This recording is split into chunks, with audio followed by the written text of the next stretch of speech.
4장 16절에서 23절 말씀을 가지고 하나님을 잊어버린 자, 이런 제목으로 하나님의 말씀을 증거하겠습니다. 지난주에도 말씀드렸다시피 시편 50편은 아삽이 지은 시로서 참된 예배가 무엇인가, 참된 예배의 본질에 대해서 다루고 있죠. 당시에 이스라엘 백성들은 형식적인 예배를 하나님께 올려드렸고 또 자기들이 드리는 예물, 이것을 드렸기 때문에 자기들이 할 수 있는 의무를 다했다라고 생각을 했습니다. 그런 가운데 아삽이 시편을 통해서 그러한 외식의 과면을 벗어버리고 예배의 본질을 찾아야 될 것을 촉구를 하고 있죠. 그 중에서도 오늘 우리가 읽은 본문 말씀을 보게 되면은 하나님을 잊어버린 자에 대해서 특별히 다루고 있는데, 예배도 형식적으로 드렸고 또 말씀도 등한시하고 그 결과는 결국 하나님을 잊어버렸기 때문입니다. 하나님을 잊어버린 자의 모습이 과연 어떻게 묘사되고 있는가, 오늘 우리가 본문을 보면서 그 모습을 살펴보도록 합니다. 자, 하나님을 잊어버린 자 첫 번째, 교훈을 미워한다 그랬어요. 오늘 보면 17절 말씀을 보면은 내가 교훈을 미워하고 내 말을 내 뒤로 던져버렸다. 교훈을 미워하고 하나님의 말씀을 뒤로 던져버렸다. 그 말은 곧 뭡니까? 하나님의 말씀을 싫어한다고요. 싫어한다. 하나님을 잊어버렸으니까 하나님을 잊어버린 자의 모습은 하나님의 말씀을 마음에 두지 않는다는 거예요. 하나님의 말씀 듣는 것 자체를 싫어한다는 거예요. 그렇기 때문에 하나님의 교훈을 미워한다.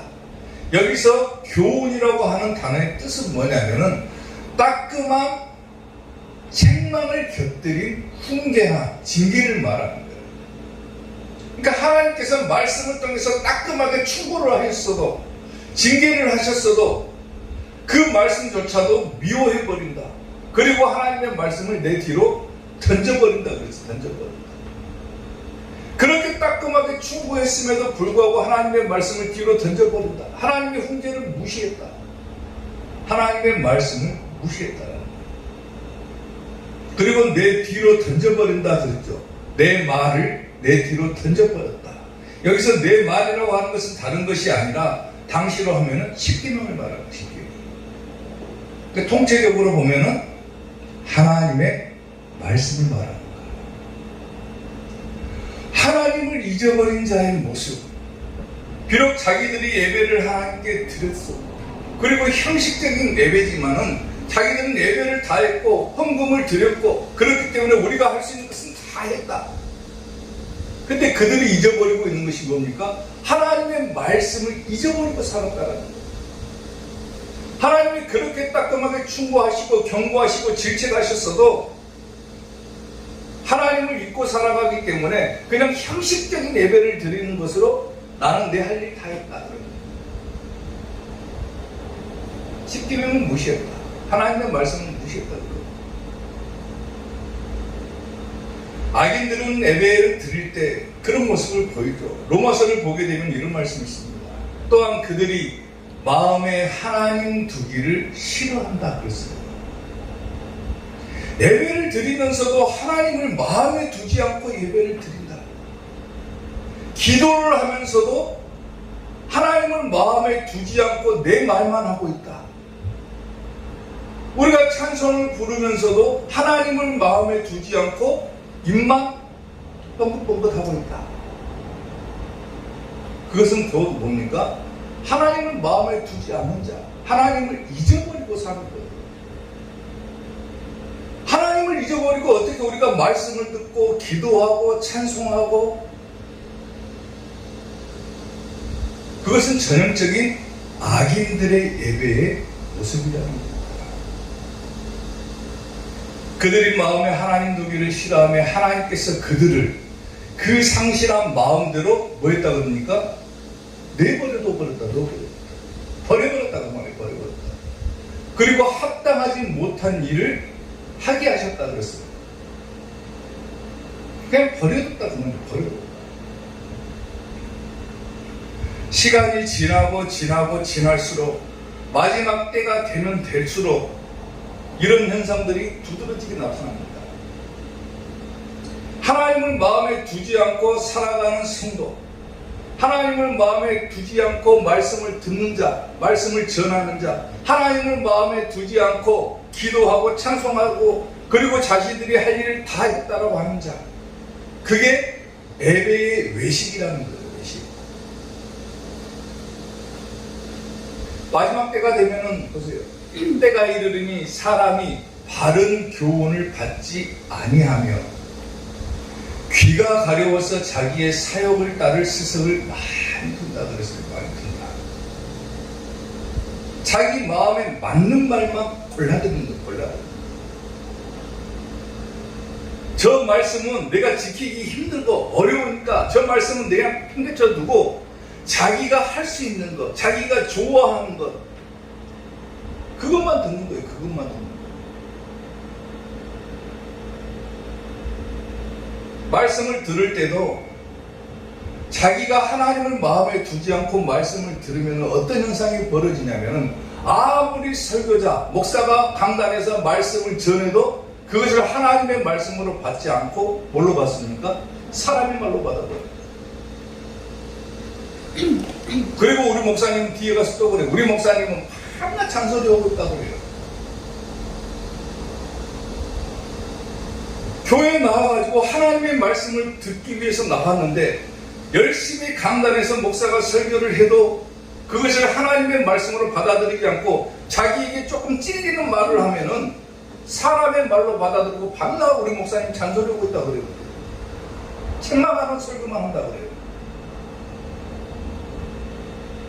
데살로니가전서 2장 13절을 보면은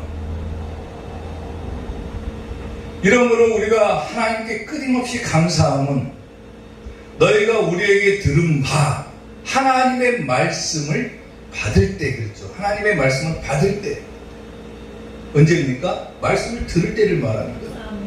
하나님의 말씀을 받을 때 사람의 말로 받지 아니하고 뭘로 받았다고 그럽니까? 하나님의 말씀으로 받았다 그랬어요. 하나님의 말씀으로 받았다. 이 말씀이 또한 너희 믿는 자 가운데서 역사한다 그랬죠. 하나님의 말씀으로 받아들일 때 내 믿음이 세워지고 내 삶의 변화가 일어나지는 사람의 말로 받았다.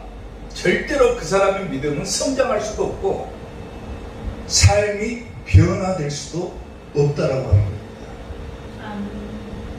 말씀을 받을 때는 뭘로 받아야 됩니까? 하나님의 말씀으로 받아야죠. 이것보다도 더 중요한 것은 뭐냐면은 물론 성도들이 말씀을 받을 때 하나님의 말씀으로 받아들여야 되는 것이 맞습니다. 근데 더 중요한 것은 뭐냐면은 말씀을 전하는 자가 더 중요한 거예요. 여기서 있는 목사가 중요한 거예요. 어떤 말씀을 전하느냐가 중요한 거예요.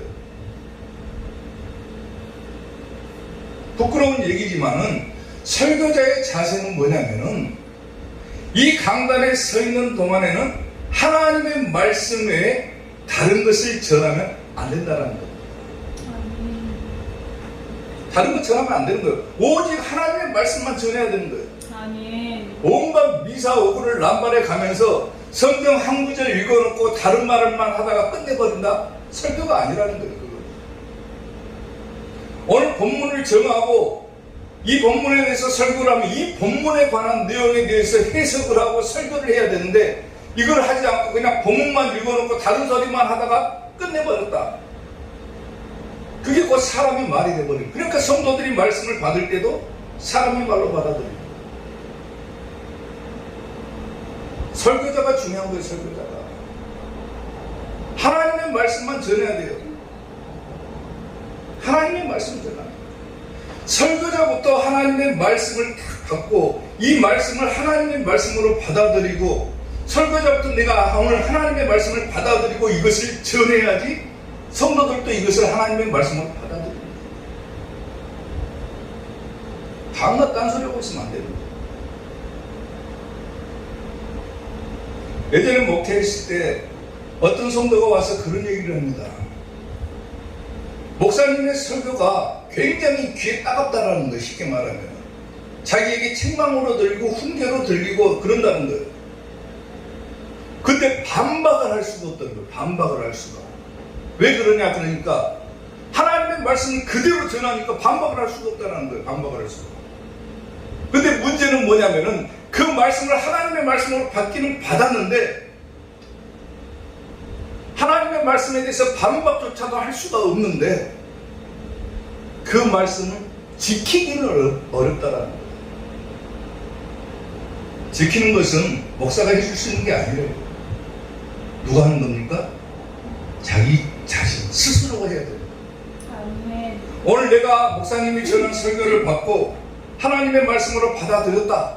그리고 그 말씀을 받아들이고 그 말씀이 내 속에서 믿음으로 자라나고 내 삶이 변화되게 하려면은 그 말씀을 지키고 살아가야 되는데 그 말씀을 지키느냐 지키지 못하느냐는 각자 본인의 결단에 달려있다는 거예요.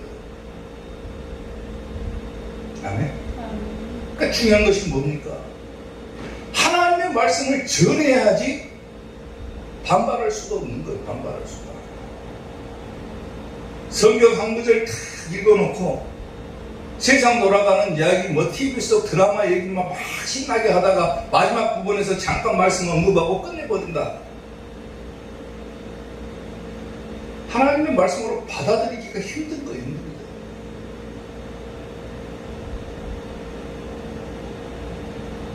작은 교회 목사님들이 한 번 모여가지고 그런 얘기를 한 적이 있어요. 11조에 대해서 성도들에게 어떻게 설교합니까? 하니까 제가 그랬어요. 저는 그냥 막 합니다 그랬어요. 11조 안 하면 지옥 간다 그랬어요. 저는 그렇게 말하면은 작은 교회에서 성도들이 상처받을까봐 못 온다고 그래요. 다른 분들이 예배 안 드리면 지옥 간다. 11조 안 하면 지옥 간다. 그런 말조차도 함부로 할 수가 없다라는 거예요. 왜? 성도들이 상처받을까? 근데 말씀을 전하는데 꺼리낄 게 뭐가 있습니까?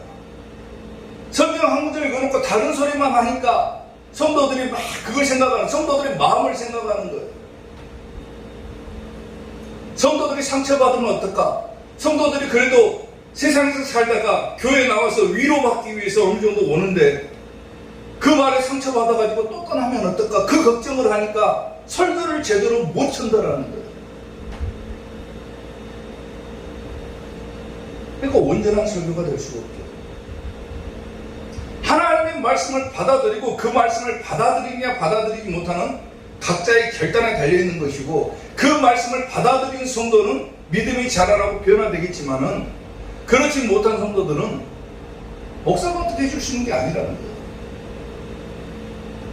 근데 전하는 사람조차도 마음이 쫄여가지고 하나님의 말씀을 제대로 전달하지 못한다. 그것은 누구의 책임입니까? 목사 책임입니다.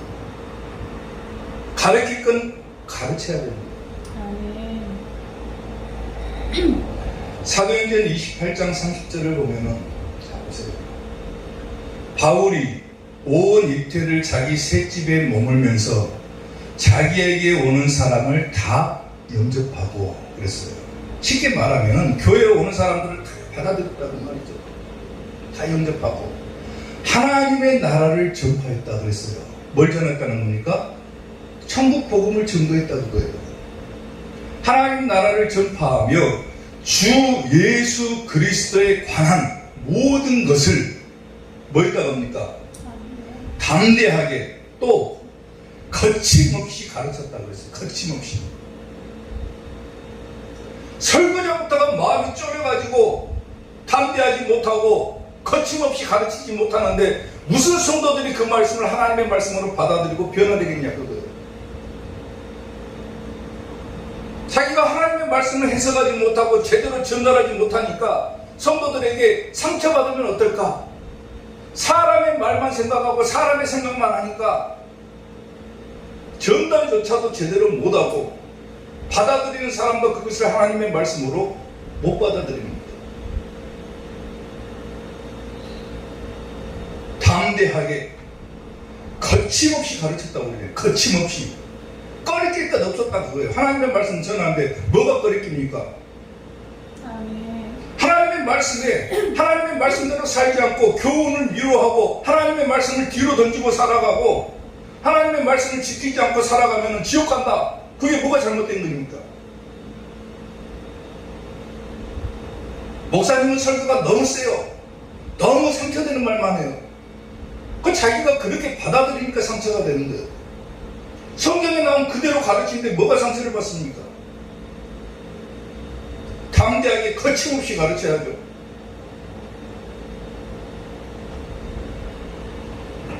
하나님의 말씀으로 오늘 하나님의 말씀으로 목사님이 설교를 하는데 내가 마음이 찔려가지고 내가 이게 잘못됐구나 그걸 깨달아야 되는 거예요. 깨달아야.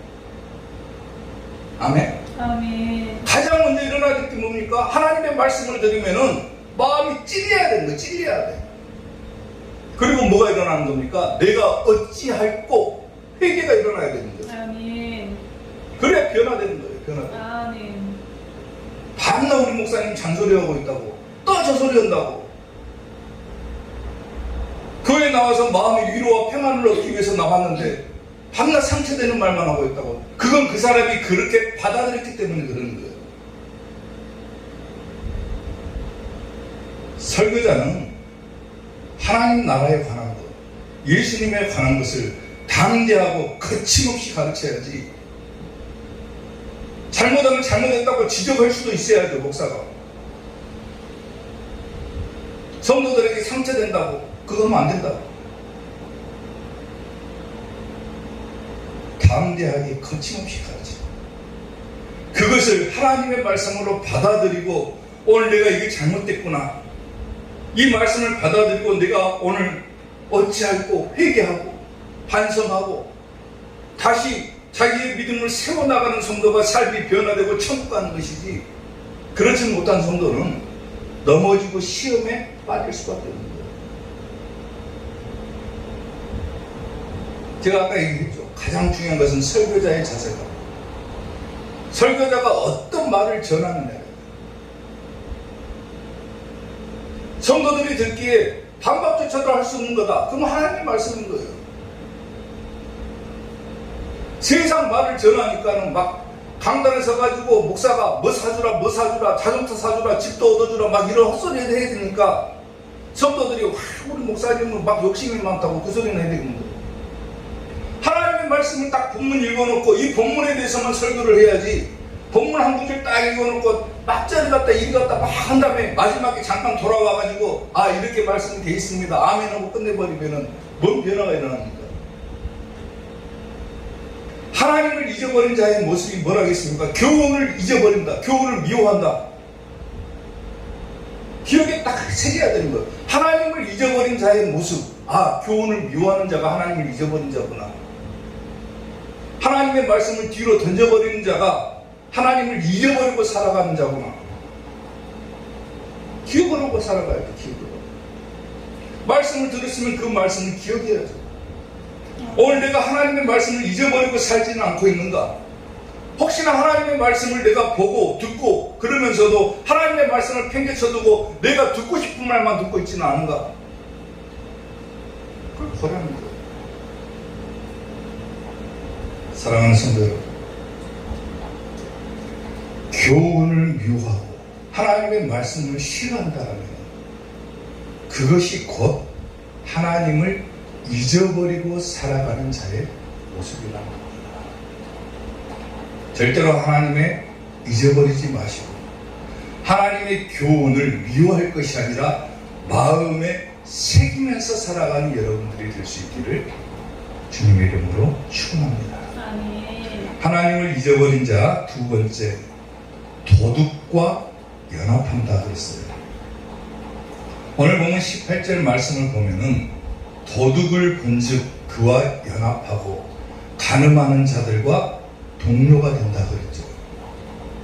하나님을 잊어버리고 살아가는 자, 어떤 사람이라고 합니까? 도둑과 연합하는 자, 간음하는 자들과 동료가 되는 자.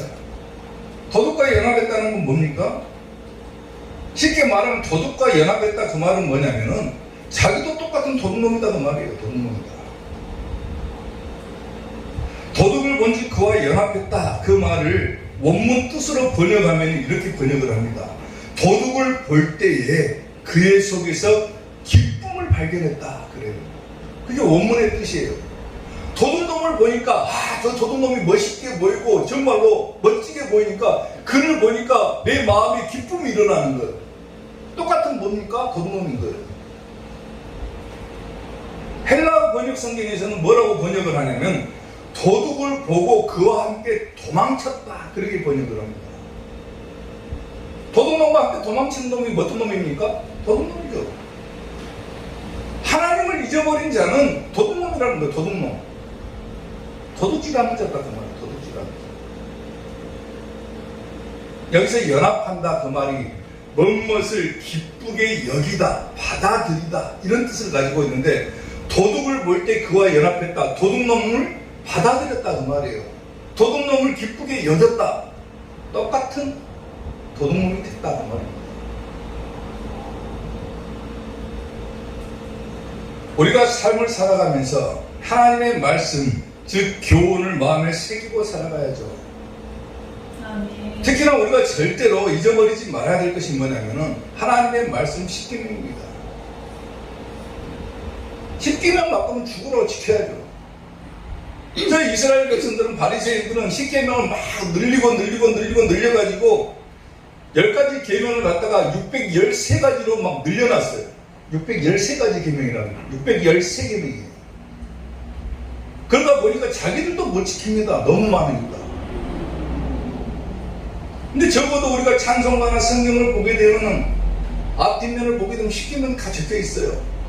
적어도 이 10가지는 반드시 지켜야 되는 거예요. 아멘? 그 중에서 8계명이 뭐냐면은 뭡니까? 8계명이 도둑질하지 말아라 그래요. 도둑질하지 말아라. 하나님께서 10계명 가운데 딱 8계명에다가 뭘 넣어놨냐면은 도둑질하지 말아라. 근데 오늘 말씀이 뭡니까? 하나님을 잊어버린 자의 모습이 뭐라겠습니까? 도둑놈과 연합했다. 도둑질하는 놈이다 그 말이에요. 8계명이 도둑질하지 말아라 그래서 도둑질하지 말아라. 근데 우리가 쉽게 생각할 때 도둑질했다 그걸 뭐라고 합니까? 남의 물건을 보고 훔치는 것을 갖다가 도둑질이라고 그러죠.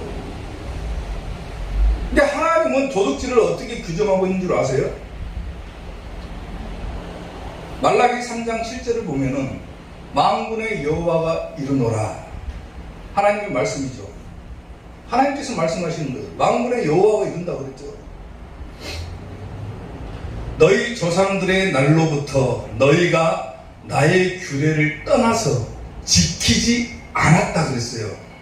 하나님의 말씀을 지키지 않았다. 그런즉 내게로 돌아와라. 다시 말씀을 지키라 그 말이죠. 그래야면 나도 너희에게로 돌아가리라 하였더니 너희가 이르기를 우리가 어떻게 해야 하나님께 돌아갈 수 있습니까? 하나님이 말씀을 지키지 않은 이스라엘 백성들을 보고 실망해가지고 떠나신 거예요. 떠나신 거.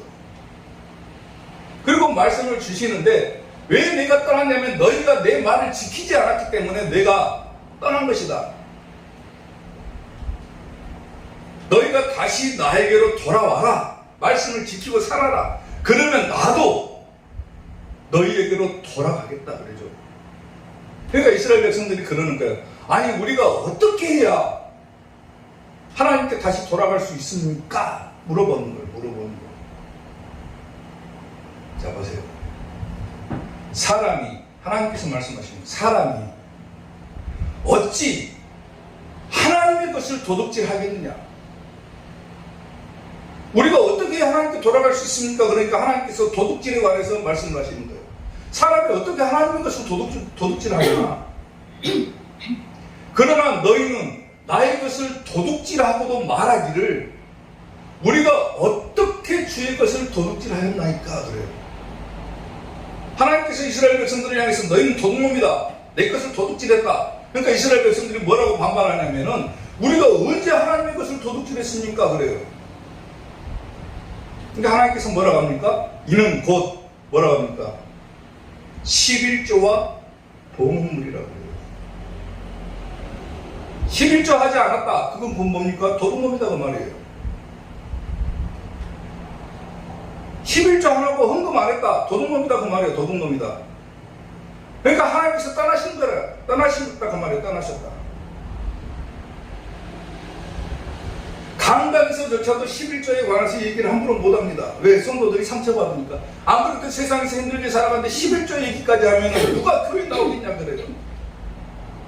설교자는 어떻게 해야 된다겠습니까? 담대하게 거침없이 가르쳐야 된다. 11조 안 하면 도둑질한 것이다. 이스라엘 백성들이 우리가 언제 하나님의 것을 도둑질했습니까? 그러니까 하나님께서 너희가 11조 안 하고 헌금 안 하고 한 것이 도둑질한 것이다. 10계명에서 8계명이 뭐라고요? 도둑질하지 말아라 그랬어요. 너희 곧 온 나라가 나의 것을 도둑질했으므로 너희가 저주를 받았다 그래요. 도둑질 안 하면 뭐 받습니까? 저주받는 거예요. 하나님의 저주받는 거. 이런 설교하면 또 그럽니다. 우리 목사님 막 무서운 얘기만 한다고 또 막 성도들 막 협박한다고 그래요. 저게 협박입니까? 하나님의 말씀인데? 저 말씀조차도 전하지 못하는 자들이 문제가 되는 것이지, 뭐 11조를 해도 되고 안 해도 된다고 가르치고, 믿음의 분량에 따라서 11조를 해야 되고 안 해야 된다고 가르치고, 이런 목사들이 잘못된 것이지, 11조 하면 도둑놈이다. 이것이 뭐가 잘못입니까? 11조 하면 저주받는다. 뭐가 잘못입니까? 하나님의 말씀이 저렇게 기록되어 있는데, 담대하고 거침없이 가르치지도 못하면서 성도들 상처나 걱정하고 있으니 설교가 제대로 될 리가 없다라는 거예요. 너희 곧 온 나라가 나의 것을 도둑질했기 때문에 너희가 저주받은 것이다. 11조 안 하고 헌금 안 했으니까 너희가 저주받는다. 저주 설교한다고만 뭐라고 합니다. 그래도 저는 합니다. 말씀이니까 해야죠. 아멘. 만군의 여호와가 이르노라. 너희의 온전한 11조, 온전한 11조를 참고해 들어 나의 집에 양식이 있게 하고 그것으로 나를 시험하여. 사람이 어떻게 하나님을 시험합니까? 근데 유일하게 하나님을 시험할 수 있는 방법이 딱 저거 한 가지예요. 11조에서 나를 시험해 봐라 그랬어요. 하나님께서. 뭔 시험을 하라는 겁니까? 11조 했을 때 내가 하늘문을 열고 너희에게 복을 쌓을 곳이 없도록 붙지 아니하나 봐라. 아멘. 하나님께서는 무지막지하게 축복해 주시겠다는 거예요. 아멘. 하늘문을 열고서라도 축복해 주시겠다는 거예요. 11조 하는 성도들. 11조 하는 성도들은 축복이 있어요. 아멘. 하지 않은 자는 뭐가 있습니까? 도둑질 했으니까 저주받는 거예요. 저주받는 거.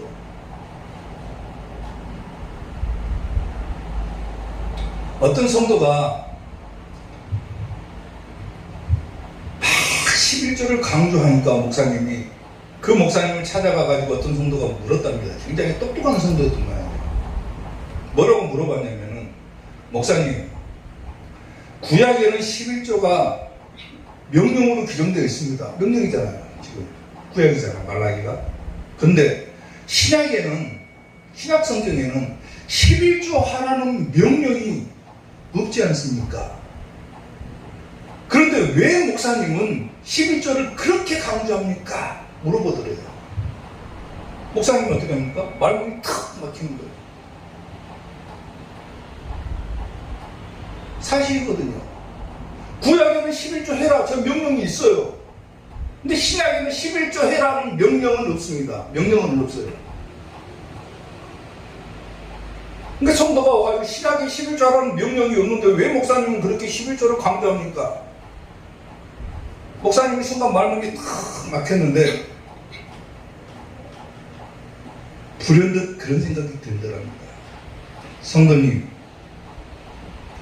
구약에는 11조 하라는 명령은 있는데 신약에는 11조 하라는 명령은 없죠. 그러니까 성도가 그렇죠.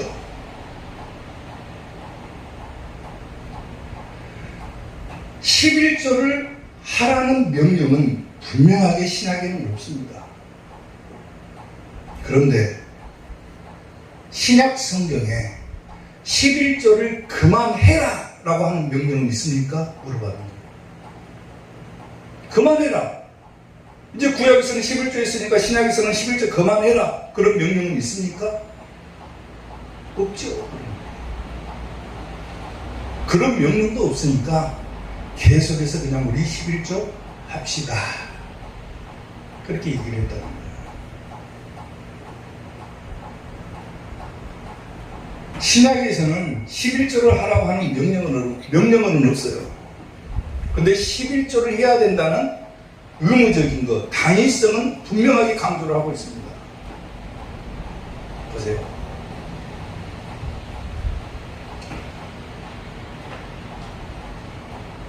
자, 마태복음 보면은 화 있을진저 외식하는 서기관들과 바리새인들이요. 화 있다. 그 말은 뭡니까? 극단적으로 얘기하면 지옥 간다 그 말입니다. 화 있을진저 외식하는 서기관들과 바리새인들이여 너희가 박하와 해양과 근처에 11조는 드리되 바리새인과 서기관들은 11조는 드렸다고 그러죠. 드렸다. 그런데 율법에 더 중한 바 정의와 긍휼과 믿음은 버렸도다 그랬어요. 바리새인과 서기관들은 11조만큼 철저하게 지켰던 자들입니다. 그런데 더 중요한 하나님의 말씀 이걸 버려버렸다 그래요. 버려버렸다. 근데 그 뒷구절이 중요한 겁니다. 11조의 당위성에 대해서 강조하고 있는 부분이거든요. 자, 뭐라고 합니까? 그러나 뭐하라고 합니까? 이것도 행하고 저것도 버리지 말아라 그랬죠. 너희가 11조 한 것은 잘했다. 서기관과 바리새인들이요, 너희가 11조 한 것 잘했다. 근데 너희의 문제는 뭐냐면 율법이 말하는 더 중요한 것, 정의와 긍휼과 믿음은 버렸다. 그런데 이것도 행하고 저것도 행해야 된다 그랬잖아요. 그럼 뭐라고 하는 겁니까? 그것이 계속 하라는 말이에요. 계속 하라는 말. 그만하라는 겁니까? 저게?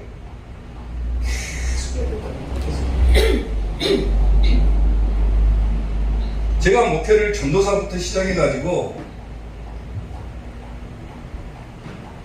제가 전담 전도사 딱 1년 하고 그 다음에 담임 전도사를 했어요. 그리고 목회한 연수를 따져보니까 거의 20년 가까이 했습니다. 2009년도에 제가 목상수를 받았어요.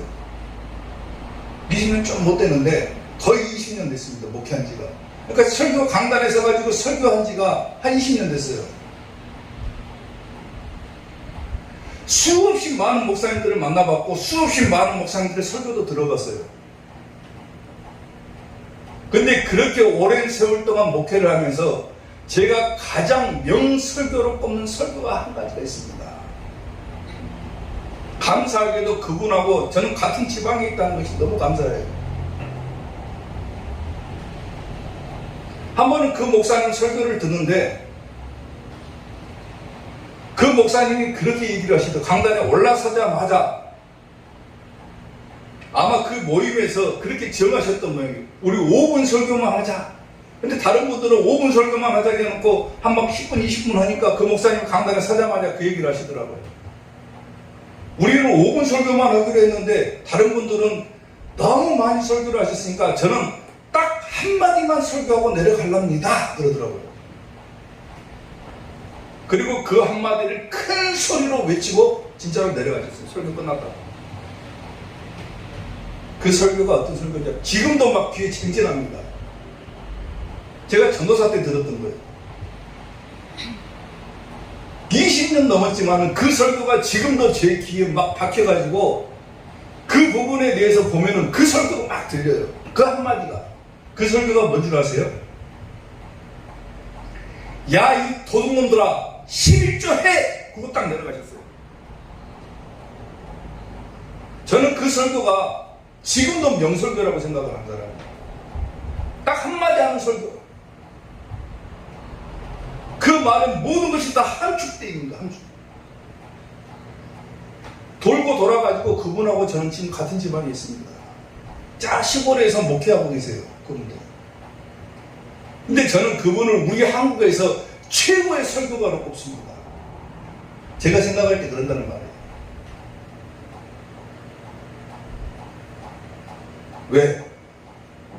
하나님의 말씀을 그렇게 담대하고 거침없이 전하는 것은 제가 전도사 때 본 그때가 처음이에요. 처음. 방금 목사님들 설교하면 막 성경 읽어놓고 막 이 얘기 저 얘기 막 하다가 그러니까 졸릴 수밖에 없죠. 그 딱 한마디 하는 설교하고 딱 내려가시는데 그 목사님 막 광채가 나는 것 같은 거예요. 너무 멋있는 거예요. 나도 저렇게 설교해봐야 되겠다. 근데 막상 목회를 딱 시작하고 보니까 성도들 눈치 보여가지고 설교를 못 하겠더라고요. 특히 막 전도사 때 설교하니까 11조 설교 한 번 한 적이 있거든요. 전도사 때. 장로님이 불러다가 뭐라고 하냐면 전도사가 감히 11조 설교했다고. 성도들 안 그래도 힘들고 상처받고 있는데 저만 따로 딱 부르더니 그래요. 김전도사 이리 와봐. 그러더니 뭐라고 하냐면은 그러고 교회가 힘든데 11조 설교하고 있냐고 그래요. 막 책망하는 거예요.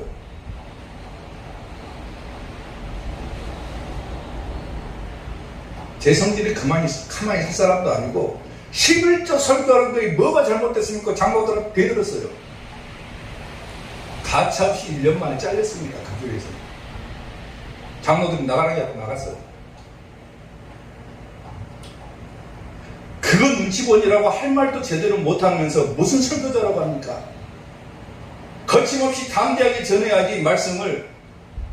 그것조차도 못하면 어떻게 이 강단에 서가지고 하나님의 말씀을 대하고 전합니까? 듣든지 말든지 그 말씀을 하나님의 말씀으로 받든지 말든지 그것은 각자 본인의 몫인 것이지 그 말씀을 제대로 전달하지 못했다. 그것은 전부 누구 책임이냐면 목사 책임인 거예요. 근데 분명히 다 전했는데도 불구하고 그것을 받아들이지 못했다. 그건 성도의 책임인 거예요. 11조 해라. 도둑과 연합하지 말아라. 도둑과 연합하면 전부 지옥 간다. 저주받는다. 11조 안 하면 그것이 하나님의 것을 도둑질한 것이다. 그러니까 저주받는다. 지옥 간다. 근데 반대로 11조하고 복음을 해라. 그러면 하나님께서 하늘문을 열고 복을 쌓을 것이 없도록 부어주신다. 아멘. 그렇게 전해야죠. 믿음에 따라서 11조를 해도 되고 안 해도 되고. 저 성도가 힘들게 살고 있는데 거기다 대놓고 11조 설교하고 있다고 뭐라고 듣고 아직 그 믿음의 분량이 그릇이 안 되는데 거기다가 11조 설교하고 있다고 하고 있고 그런 눈치 보고 무슨 설교를 합니까? 설교 못하지. 11조 하십시오. 안 그러면 지옥 갑니다. 이렇게 얘기를 해야 돼요. 천국 가고 싶으면 반드시 11조 하십시오. 도둑놈 되기 싫으면 11조 하십시오.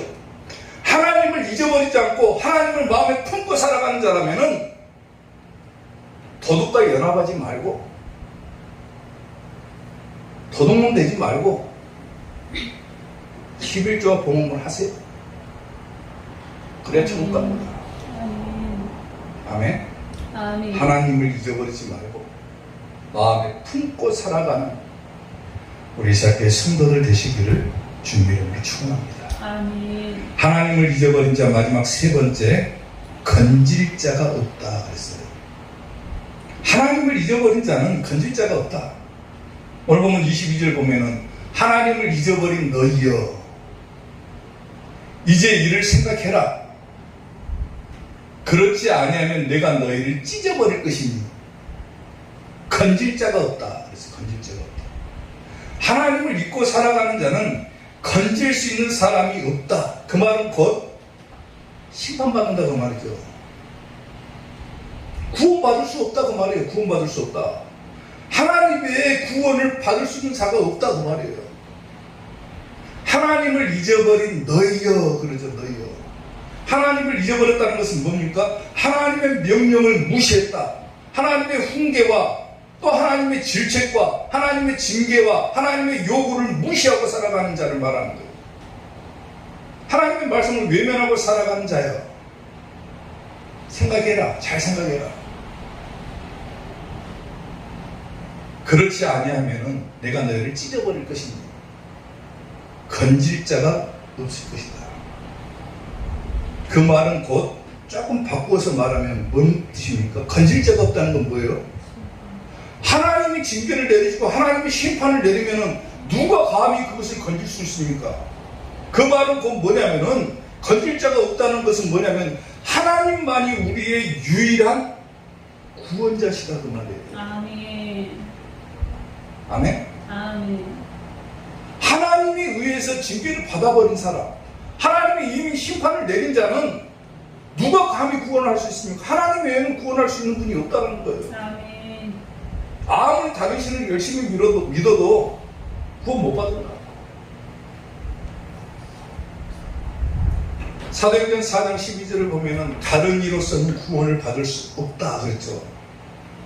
다른 이로서는 구원을 받을 수 없다. 아멘. 천하 사람 중에 구원을 받을 만한 다른 이름을 우리에게 주신 적이 없다 그러죠. 아멘. 예수님 외에는 구원이 없는 거예요. 아멘? 아멘. 오직 예수님만이 구원받는 거예요.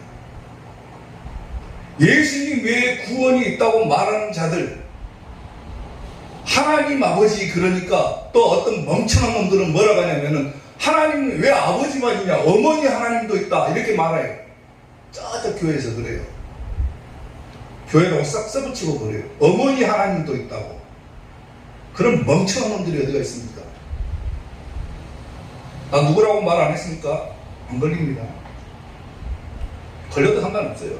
멍청한 놈들이에요. 멍청한 놈들. 어머니 하나님이 어디가 있습니까? 어머니 하나님이. 예수님 외에 무슨 구원이 있습니까? 예수님을 낳았으니까 뭐 예수님 어머니가 구원자다. 헛소리하는 종교 집단들도 있어요. 자기가 예수님이라고 하는 사람도 있고 자기가 예수님의 대변자라고 하는 사람도 있고 전부 뭡니까? 거짓말쟁이고 사탄이고 이단입니다. 예수님 외에는 구원이 없어요. 아멘. 오직 예수님만이 우리를 구원하시는 거예요. 아멘. 그걸 모르니까 깨닫지를 못하니까 예수님 외에 다른 구원이 있다. 헛소리들을 안 겁니다. 성경에 뭐라고 합니까? 다른 이로서는 구원을 받을 수 없나니 천하 사람 중에 구원을 받을 만한 다른 이름을 우리에게 준 적이 없다. 저 한 구절만 깊이 생각해도 예수님만이 유일한 구원자다. 이것을 깨달을 수가 있는데 저 한 구절조차도 제대로 못 깨달으니까 보고 듣고 해도 못 깨닫는 아무 소용없는 거예요. 아무리 말씀 듣고 아무리 자기가 성경 많이 읽어도 성경 말씀을 못 깨달으면 아무 소용이 없는 거예요. 저걸 가슴에 새겨야죠. 오직 예수님밖에 없구나. 호세아 4장 6절을 보면은 내 백성이 뭐가 없으니까 망한다고 합니까? 지식이 없으므로 망한 거예요. 지식이 없으니까 망했다. 네가 지식을 버렸으니 하나님의 말씀을 버렸으니까. 지식의 근본이 뭡니까? 하나님의 말씀이죠. 네가 지식을 버렸으니 나도 너를 버려 내 제사장이 되지 못하게 할 것이요. 네가 하나님의 율법을 잊어버렸으니까, 하나님을 잊어버렸으니까 나도 너의 자녀들을 잊어버릴 것이다. 저주받는 거죠. 사랑하는 성도 여러분, 영생이라는 말을 들어보셨죠? 영생. 뭡니까? 영원히 사는 것을 말하는 거죠. 그건 무슨 삶입니까? 천국의 삶을 말하는 거예요. 내가 열심히 신앙생활하고 이 땅에서 예수님 믿고 열심히 신앙생활하는 이유가 어디가 있습니까? 구원받고 영생을 얻고 천국 가는 데 있죠. 아멘? 그러려고 우리가 교회 다니는 거예요. 근데 영생은 뭡니까? 요한복음 17장 3절에서는 영생을 이렇게 규정을 합니다. 영생은 딱 그랬죠. 영생은 이거다 딱 규정을 하고 있어요. 영생은 뭡니까? 우리가 아까 영생이 뭡니까? 물어보니까 여러분들 뭐라고 대답했습니까? 영원히 사는 것이 영생이라고 했죠. 그건 자기 생각입니다. 성경은 뭐라고 규정합니까? 영생은 딱 규정을 해요. 곧 유일하신 참 하나님과 아멘. 참 하나님과 그가 보내신 자 예수 그리스도를 아는 것이 영생이다 그랬어요. 아멘. 아멘. 아멘. 사전적인 의미로 영생, 그러니까 영원히 사는 것, 우리는 그렇게 얘기를 했어요. 생각을 했어요. 성경은 저렇게 규정을 합니다. 딱. 뭐가 영생입니까? 하나님과 예수님을 아는 것이 영생이다 그래요. 아멘. 아멘. 예수님도 모르고 하나님도 모르고 무슨 영생을 찾습니까? 천국을 찾습니까? 하나님 아버지, 그러니까 어머니 하나님도 있다고 그러고 예수님 외에 다른 사람이 막 끼어들어가고 있고, 성모라고 하죠. 성모. 예수님을 낳아준 분이라 해가지고 그분이 구원자라 해버린 사람도 있고, 온갖 지식들이 막 난무하니까 성도들이 다 헷갈리고 다 미혹에 넘어가 버리고 유일 구원 신앙이 다 사라져 버리고 마지막 때 막 말씀이 우왕좌왕하니까 다 흔들려 버리는 거예요.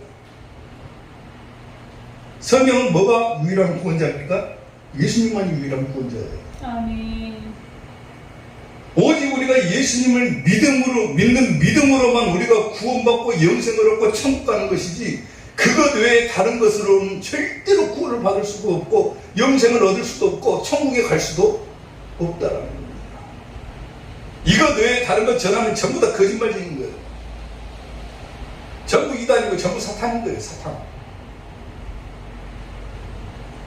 예수님의 무슨 구원이 있습니까? 이것 외에 다른 것 전하면 전부 다 이단이고 전부 다 그런 사람들 지옥 갑니다.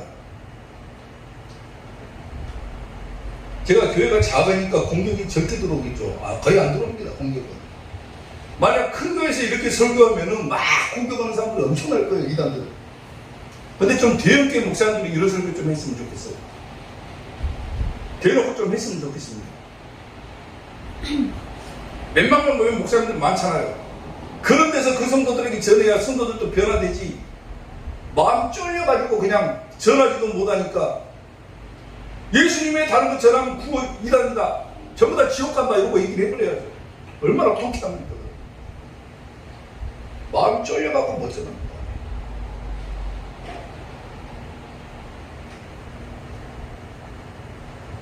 사랑하는 성도 여러분, 하나님을 잊어버리고 살아가는 사람들, 하나님을 모르고 살아가는 사람들, 예수님 외에 다른 구원이 있다고 주장하는 사람들은 하나님께서 찢어버린다 그랬어요. 그리고 건질 자가 없다 그랬어요. 전부 심판받고 줄 겁니다. 오직 영생을 얻을 수 있는 유일한 방법은 하나님이 어떤 분이신가, 참 하나님과 그가 보내신 자 예수 그리스도, 예수님을 아는 것이 영생입니다. 보는 것은 소용이 없어요. 너희가 보기는 보아도 듣기는 들어도 깨닫지 못하면 아무 소용없다 그랬어요. 아멘? 깨달아야 돼. 예수를 나의 구주 삼고 성령과 피로써 거듭나니 이 세상에서 내 영혼이 하늘의 영광 누리도다. 이것이 나의 간증이요, 이것이 나의 찬송일세.